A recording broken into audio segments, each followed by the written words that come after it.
Hello friends, apostle Paul Timothy की पत्री में लिखते हैं कि अंत के दिनों का जो एक निशान है वो ये होगा कि लोग खरा वचन नहीं सुन सकेंगे। पीपल विल नॉट पे हीड टू साउंड डॉक्ट्रिन्स। पर जो वो सुनना चाहते हैं वो वही सुनना प्रेफर करेंगे। मैं थोड़ा पैराफ्रेज कर रहा हूँ। और जो उनके जो लस्ट्स और जो उनकी वर्ल्डली डिजायर्स को तृप्त करती हैं बातें, वो उन्हीं प्रचारकों को जाके वहीं पे सुनना पसंद करेंगे। ये अंत के दिनों के निशान हैं, चिन्ह हैं। और सच में आजकल ऐसा ही हो रहा है। और काफ़ी कम संख्या में लोग हैं जिनको खरे वचन की भूख है। भाई वचन क्या बोलता है, गॉस्पल हमें क्या सिखाती है, और परमेश्वर के वचन में से हम क्या सीखें। और ज़्यादातर लोगों का जो फोकस हो गया है वो मटेरियलिज्म की तरफ हो गया है। चर्चेस में भी unfortunately blame it on the prosperity, the hyper grace, extreme grace gospel. सो इतना ज़्यादा हो गया है फोकस प्रॉस्पेरिटी गॉस्पल पे कि अगर कोई प्रचारक या अगर कोई प्रभु का दास वेल ऑफ नहीं है या थोड़े से उसके लाइफ में फाइनेंशियल स्ट्रगल्स हैं, तो लोग उसके साथ एसोसिएट नहीं करना चाहते, लोग उसको सुनना नहीं चाहते। अगर हम बाइबल पढ़ते हैं, अगर हम गॉस्पल्स में देखते हैं, तो यीशु के जितने भी चेले थे उनमें से मेरे हिसाब से I don't think anyone was very rich. फिर भी परमेश्वर ने उनको इस्तेमाल किया। परमेश्वर ने they manage to turn things upside down. Gospel का प्रचार हुआ। हम प्रेरितों के काम में देखते हैं, एक्ट्स में देखते हैं। क्योंकि उस जमाने में इतना मटेरियलिज्म नहीं था। हालांकि जो नए बिलीवर्स थे उन पे बहुत सताव आता था। और परंतु आजकल अगर आप किसी को खरा वचन सुनाने की कोशिश करते हैं, I am not blaming anyone, I am not saying that I am perfect, right. But ये एक ऑब्जर्वेशन है जो कि goes back several years in ministry, in Christian ministry. So people are only concerned about their blessings. हमारा ये काम हो जाए, वो काम हो जाए, that's अच्छी बात है। God आपके loving father हैं। He wants to give you everything. He wants to give you so many things, right? But फिर वचन को गलत तरीके से बहुत लोग इंटरप्रेट करते हैं। बाइबल की आयतें चेरी पिक कर लेते हैं। They keep on cherry picking the Bible versus. और कहीं पे लिखा है कुछ प्रॉस्पेरिटी के बारे में, आप उसका कोई मतलब भी नहीं होगा आपके जीवन से, आपकी सिचुएशन से, बट वो उसको जो निकाल लेते हैं, है ना। साम्स में से कुछ निकाल लिया, गॉस्पल्स में से कुछ निकाल लिया, फिर उसको they start naming and claiming. And I've seen people who are enticed by this gospel, और वो name it and claim it के चक्कर में उनका विश्वास टूट गया है, उनका विश्वास कमजोर पड़ गया, नहीं मिली उनको। It is up to God. So कुछ लोग कहते हैं कि आपको इसलिए नहीं मिला, आप क्लेम नहीं करते, आप name it and claim it, आप ठीक से नहीं करते, आप ठीक से नहीं मांगते। No, it doesn't work like that. That's not the gospel.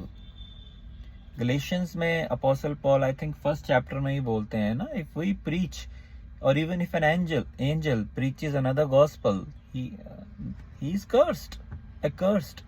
और नेक्स्ट वर्स में फिर से रिपीट होता है, I tell you again, if anyone preaches a gospel which is contrary to what we are preaching और what is the written word, अगर अपने मन से कोई जोड़ता है गॉस्पल में, तो दे आर एक्कर्स्ड। शराप है उन पे, श्रापित है।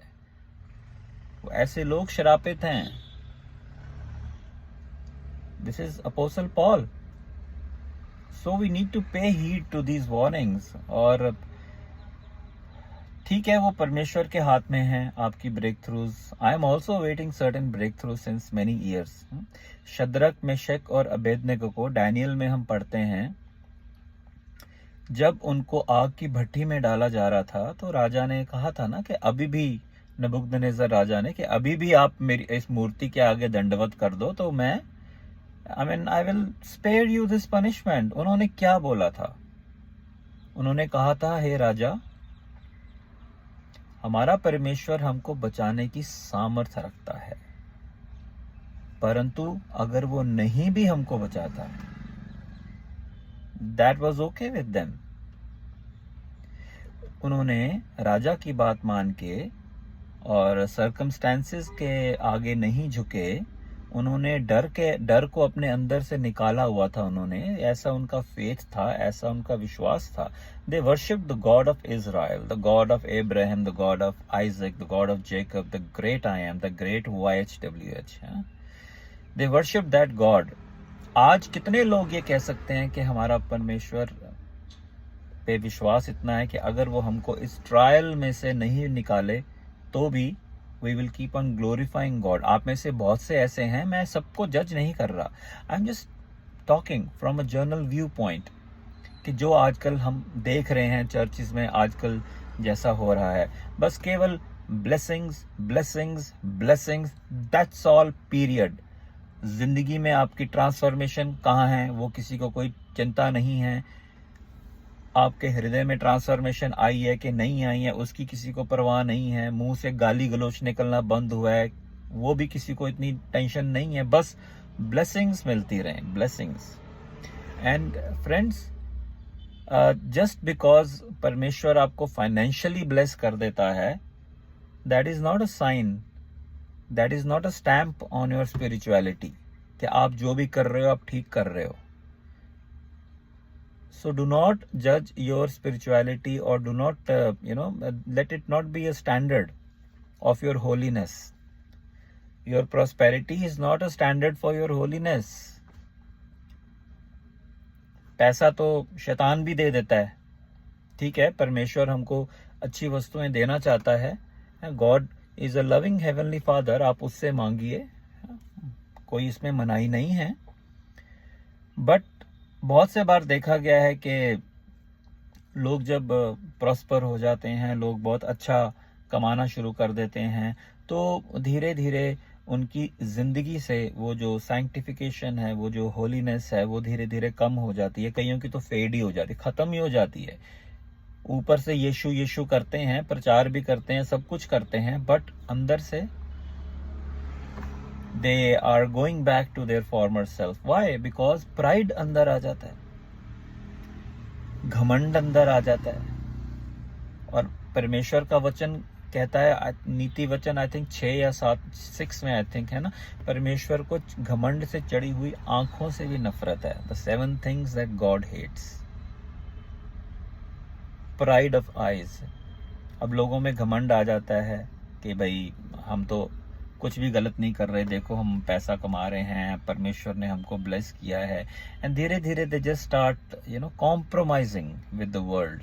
थोड़ा सा कॉम्प्रोमाइज कर लिया। I have seen that happening, that is happening all over. So friends, the God we worship is a holy God, पवित्र परमेश्वर है। Without holiness no one is going to see God. Revelation 2 और revelation 3 पे आप पढ़ लीजिए। आपने ज्यादा नहीं वचन पे पढ़ना, तो ज्यादा नहीं टाइम, तो just read revelation 2 and revelation 3। 7 में से 5 चर्चेस के ऊपर प्रभु की ताड़नाएं आती हैं। उनमें से वो भी लोग, मैं I am not describing every church, in revelation 2 and 3, but वो आजकल की कलीसियाओं के लिए लिखा गया, वो कलीसियाओं को संदेश है। लोग सोचते थे वहां पे कि वी आर वेरी रिच, है ना, ऐसे चर्च का एग्जाम्पल दिया गया कि हम बहुत धनी हैं, we are rich, we are wealthy, हमें किसी चीज की कमी नहीं है, हमारे पास इतनी बड़ी फैसिलिटीज हैं, everything, we are doing well. But what did Jesus tell them? Jesus tell them, you don't know, you are blind, you are miserable, you are poor, you are wretched, you are naked. Yes, such people were spiritually blind, पर फिर भी वो यीशु यीशु कर रहे थे, परमेश्वर का की आराधना कर रहे थे और उनके वो चिन्ह चमत्कार भी देख रहे होंगे, but they were worshipping another Jesus. आजकल बहुत से चर्चेज में they are worshipping another Jesus, किसी दूसरे यीशु की वो आराधना कर रहे हैं। अगर आप वचन पे नहीं चलते, अगर आप वचन पे अगर आप ओबीडियंस में नहीं चलते, अगर आपको परमेश्वर की आज्ञाएं भारी लगती हैं, what is, I mean, then you are really not following the Jesus of Bible. You have created your own Jesus. आपने अपना खुद से एक यीशु बना लिया है और उसकी आराधना आप कर रहे हैं, उसकी पूजा कर रहे हैं। Is that convicting some of you? It should. This message is meant, जो परमेश्वर का वचन है ना, that is meant to convict you of your sin. अगर आपकी जिंदगी में कहीं बदलाव लाने की आवश्यकता है तो पवित्र आत्मा आपकी जिंदगी में बदलाव लेके आता है, बट आपकी भी तो मर्जी होनी चाहिए to turn away from that sin. अभी एक पास्टर, मैं किसी का नाम नहीं ले रहा, बट अच्छे पास्टर हैं, बहुत बड़ी ऑर्गेनाइजेशन चलाते हैं। लास्ट ईयर उन्होंने, हमारी कोई वार्तालाप हो रही थी तो उन्होंने मुझे बोला, अरे भाई आप ये क्या कर रहे हो, आपको जो ठीक लगता है करो। मैंने कहा पर सर बाइबल में तो ऐसा करना थोड़ा सा मतलब मना किया हुआ है। तो कहते हैं अरे यार वो जो बाइबल में जो बातें लिखी थी है ना, वो उस जमाने के लिए लिखी थी। बाइबल में जितनी बातें लिखी हैं आजकल के लिए वो वैलिड नहीं है। वो आप ये नहीं कह सकते कि आज भी आप उसी के अनुसार चलोगे। I mean what is this? God is the same yesterday, today and forever. स्वर्ग और पृथ्वी टल जाएंगे, परमेश्वर का वचन नहीं टलेगा। वक्त बदल गया है, जमाना बदल गया है, लोग बदल गए हैं। God is the same, his word is the same. परमेश्वर का वचन वही वचन है। अगर अभी भी आपके अंदर लोभ है, लालच है, आप गॉसिप करते हैं, आप लस्ट करते हैं, आप ठीक है मानते हैं कि कई बार लोग गिर जाते हैं, बट उसके बाद एक इच्छा होनी चाहिए ना कि हम परमेश्वर से माफी मांगें, कन्फेस करें, रिपेंट करें and we come back on track with God. ये इच्छा तो होनी चाहिए। अगर इच्छा ही नहीं है तो फिर कहां के विश्वासी हैं भाई? You need to turn back from your sins, you need to repent.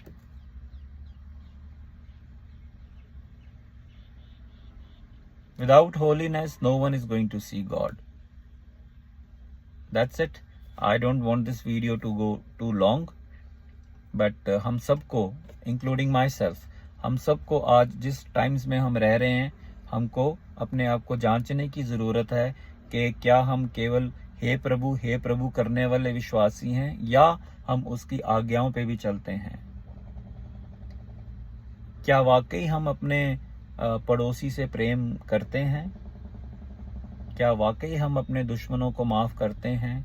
क्या वाकई जो हमें सताते हैं, हमें ताड़ना देते हैं, हम उनके लिए प्रार्थना करते हैं? Humanly it is not possible, not by power, not by might, but only by the spirit of the Lord these things are possible.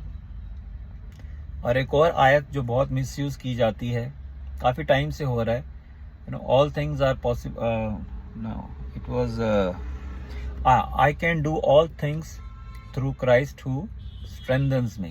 आप इस वर्स का ना जब चैप्टर पढ़ेंगे आप इसके कॉन्टेक्स्ट में पढ़ना। The verse is not saying I can do anything.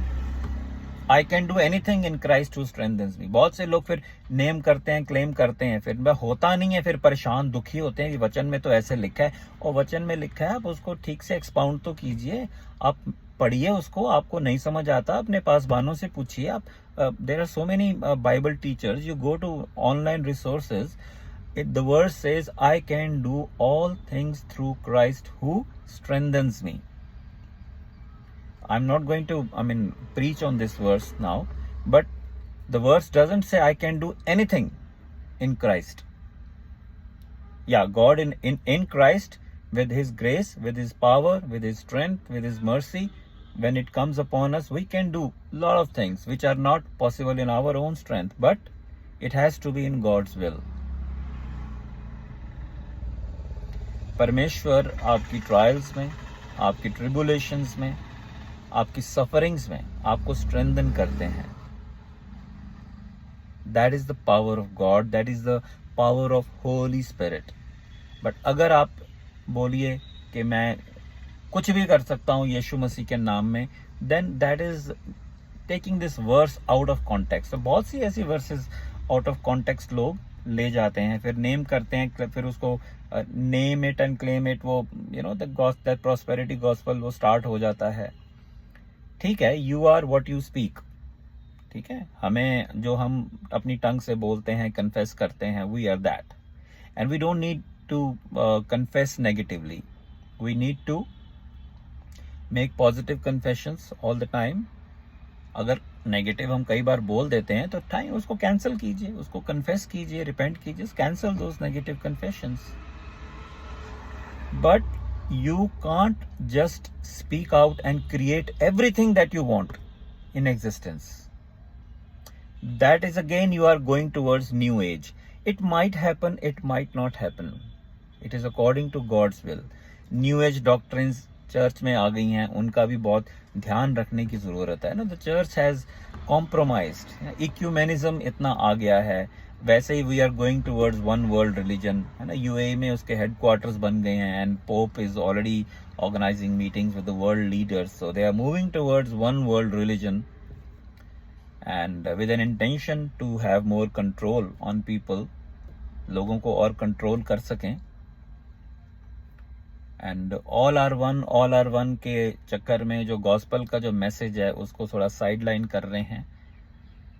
आप थोड़ा नेट पे पढ़िए, वो जो यूएई में उन्होंने आई थिंक कुछ दो साल हो गए उसको बने, अब जो सेंटर बनाया है वन वर्ल्ड रिलीजन का, उसमें जितनी फेथ्स वहाँ पे हैं, they have not taken the name of Christ. Abrahamic religion, जो परमेश्वर आपके पाप माफ कर सकता है, जो आपको पापों से निजात दे सकता है, जिसने सलीब पे अपनी जान दी, उसका नाम वो नहीं ले रहे प्रभु यीशु का। प्रभु यीशु का नाम किसको लेना नहीं पसंद, आप जानते हैं? The spirit of anti Christ which was already in the world, it has been working since several years. That spirit of antichrist is still working, but प्रभु भी अपना कार्य कर रहे हैं, प्रभु के लोग अपना कार्य कर रहे हैं, प्रभु के सेवक कार्य कर रहे हैं। बट जो बाइबल में लिखा है अंत के दिनों में वो तो होना ही होना है। आप प्रार्थना कीजिए for people to have a change of heart, के रिवाइवल आए, लोगों की जिंदगियां बदलें, लोगों की आंखों से पर्दा हटे, जो स्पिरिचुअल डार्कनेस है, लोग परमेश्वर को, जो प्रभु यीशु को एक्सेप्ट करें। बहुत अच्छी बात है। We need that in the world. We need to pray for our leaders, for our country. Bible में लिखा है ना, अपने जो लीडर्स हैं आप उनके लिए दुआ कीजिए, बहुत अच्छी बात है। परंतु साथ ही साथ जो बाइबल की प्रोफेसीज हैं वो भी तो फुलफिल होनी है ना। The man of peace is going to come, antichrist की स्पिरिट होगी उसमें, he is going to make a peace in the world. अब देखिए कितने मिडल ईस्ट को आप अगर आप फॉलो करते हैं, कितना कुछ हो रहा है, Israel and Palestine and Hamas, रोज ही इतने सारे। हमें यहाँ बैठे ऐसे लगता है कुछ नहीं हो रहा, सब सही चल रहा है। No, you need to follow the events which are going on in Middle East. That is where Israel is located, that is where prophecies are happening, Bible prophecies. हमें लगता है नहीं सब कुछ सही चल रहा है, अभी तो बहुत टाइम है। नहीं, बहुत टाइम नहीं है। Let's not be like those 5 foolish virgins, but we have to be aware of the times that we are living in. हाँ, वो जो दिन है that will come like a thief in the night, प्रभु का जो दूसरा आगमन है, अपोस्टल पॉल लिखते हैं, but not for believers. If you are vigilant, if you are reading the word of God, if you are watching Bible prophecies, if you are meditating on the word of God, then that day when the Lord comes is not going to catch you unawares. बस आज के लिए इतना ही। परमेश्वर आपको शांति दे, और may his peace and may his grace multiply on you. मुझे भी दुआओं में याद रखना, and just focus more on your Bible reading. And अगर आपको ऐसे लगता है कि इस संदेश से भी आपका भी ध्यान ब्लेसिंग्स एंड हीलिंग्स की तरफ इतना चला गया है और परमेश्वर के वचन से आप दूर हो रहे हैं, please come back to the word of God. Healings and blessings, material blessings will follow. इसमें कोई बड़ी बात नहीं है. God is a God of miracles. He is the same yesterday, today and forever. जब प्रभु यीशु इस धरती पे आए थे, he went about doing so many miracles, so many deliverances. वो होता है, होता रहेगा, बट उस पे एक एक्सेस फोकस इतना ज्यादा करना और ये समझना कि बस यही गॉस्पल है, दैट्स इट, उसके आगे कुछ नहीं है, that is wrong. So may God give us all the grace to keep our focus on the word of God and not on other things. It is possible only and only by the grace of God, which is ever multiplying in our lives. He is a loving God. He is a long-suffering God, not wanting that anyone should perish, but that all should come to repentance. God bless you.